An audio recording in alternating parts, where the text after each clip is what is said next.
Briefly. मैं सबसे पहले तो रेल बजट के समर्थन में यहाँ पर खड़ा हुआ हूँ और मैं समझता हूँ कि जो रेल बजट आया है एक बहुत ही अच्छा रेल बजट प्रस्तुत किया गया है सरकार और रेल मंत्री के द्वारा। जहाँ तक भाड़ा वृद्धि का सवाल है, मैं समझता हूँ कि सरकार वर्तमान किसान मजदूर को ध्यान में रखते हुए जो भाड़ा है उसमें कुछ न कुछ जरूर निर्णय लेगी। जहाँ तक रेल का मामला है, पूरा सदन आज रेल के ऊपर बोलना चाहता है और इससे पता चलता है कि रेल हर व्यक्ति की जरूरत और देश की जरूरत के साथ कितना महत्वपूर्ण जुड़ा हुआ पहलू है। अगर हम देखें इतिहास में तो railway was the most important aspect of industrial revolution और आज दुनिया की देश की जो भी तरक्की हुई है वो उसमें एक रेल का बहुत महत्वपूर्ण स्थान है। पिछले 300-400 सालों को अगर उठा करके देखें, चाइना, यूएस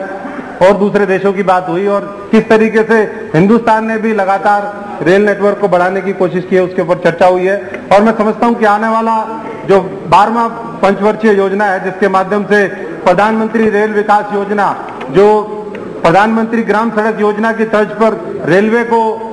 एक बड़ा व्यापक रूप देने की कोशिश है, उसका हम सब स्वागत करते हैं। और मैं समझता हूं कि इसके माध्यम से रिमोट एरिया में, बैकवर्ड एरिया में जो आज तक जो डिस्ट्रिक्ट हेडक्वार्टर या जो इलाके जुड़े नहीं हैं उसको खास तौर से जोड़ने का काम करेंगे। माननीय सभापति महोदय, मैं ऐसे इलाके से आता हूं जो पाकिस्तान के बॉर्डर पर, और ये जितने भी अभी हमारे तमाम साथियों ने चर्चा करी, चाहे बीकानेर वाले हैं, चाहे भटिंडा वाले हैं, चाहे और दूसरे इलाके हैं जो बॉर्डर का मैं समझता हूं कि दंश झेलते हैं, खास तौर से उन इलाकों के ऊपर आज हमें काम करने की जरूरत है। और मुझे पूरा विश्वास है कि जो डिफेंस और स्ट्रेटेजिक इंपॉर्टेंस के हमारे इलाके हैं, जो बैकवर्ड इलाके हैं, उनको आने वाले समय में हम ध्यान देंगे। खास तौर से मैं अपने इलाके की चर्चा करना चाहूंगा क्योंकि समय का अभाव है।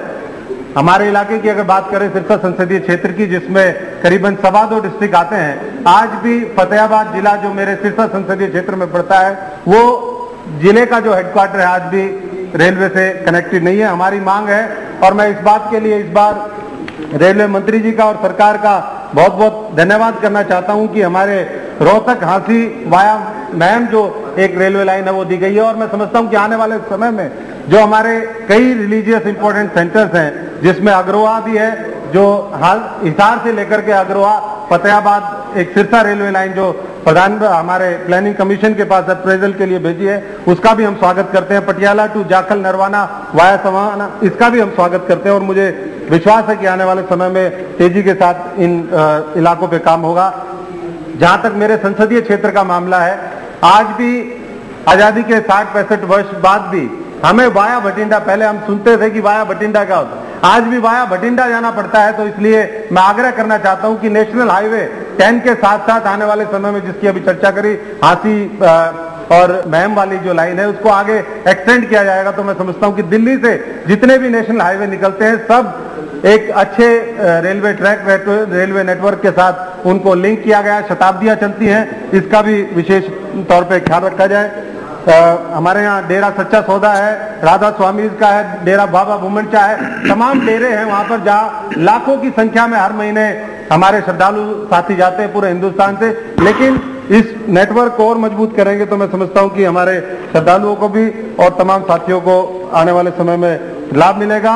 एक और जो महत्वपूर्ण पहलू है वो मैं उसकी चर्चा करते हुए अपना समाप्त करूंगा। ये इलाका आज हम कृषि के ऊपर बहुत ध्यान देते हैं। जो मेरा इलाका है, आज हम वीट के प्रोडक्शन में पूरे हिंदुस्तान में नंबर 1 है, कॉटन के प्रोडक्शन में नंबर 2 है, वेजिटेबल्स और फ्रूट का प्रोडक्शन करते हैं। तो मैं समझता हूं कि रेलवे का नेटवर्क भी उसी तरीके से बढ़ना चाहिए। आजादी के समय में हम देखें तो आज भी हजारों एकड़ जो लैंड है वो सिरसा में हमारे रेलवे के पास मौजूद है। अभी तमाम हमारे मेंबर्स ने इस बात की चर्चा करी कि किस तरीके से हम जो रेलवे की लैंड है, जो एक बहुत महत्वपूर्ण रिसोर्स है रेलवे के पास, उसको किस तरीके से प्रोटेक्ट करके रखें, चाहे उसमें सोशल सेक्टर के लिए उसको इस्तेमाल करें या कमर्शियल एक्टिविटीज के माध्यम। अभी भाड़े की चर्चा यहाँ पर हो रही थी, तो मैं समझता हूँ कि जो अवेलेबल हमारे रिसोर्सेज हैं उसका बेस्ट अगर यूटिलाइजेशन होगा तो आने वाले समय में हम रेलवे को और मजबूत कर सकेंगे। मैं साथ साथ इस बात के लिए भी धन्यवाद करता हूं कि हमारे इस बार 2 आरओबी भी सैंक्शन हुए हैं और कुछ ट्रेन का एक्सटेंशन भी हुआ है, लेकिन अभी भी वॉशिंग लाइन हमारे सिरसा में प्लेटफॉर्म की बात है, लूप भिवानी में बनाने की बात है, किसान एक्सप्रेस जो दिल्ली को जोड़ने का एकमात्र जो सुबह चल करके और यहाँ पर पहुंचती है, उसमें और अगर डब्बे जुड़ते हैं तो मैं समझता हूं कि आम आदमी, किसान, मजदूर जो दिल्ली आता है, नौकरी करने वाले लोग आते हैं, जो स्टूडेंट्स यहाँ पर आते हैं, उनका ध्यान रखा जाएगा। अंत में मैं हमारे जो नए मंत्री आए हैं उनको शुभकामनाएं देता हूं कि वो जो उनके सामने चुनौतियां हैं उसको सरकार के साथ मिलकर के प्रधानमंत्री, हमारे वित्त मंत्री जी सोनिया जी का पूरा समर्थन मिलेगा और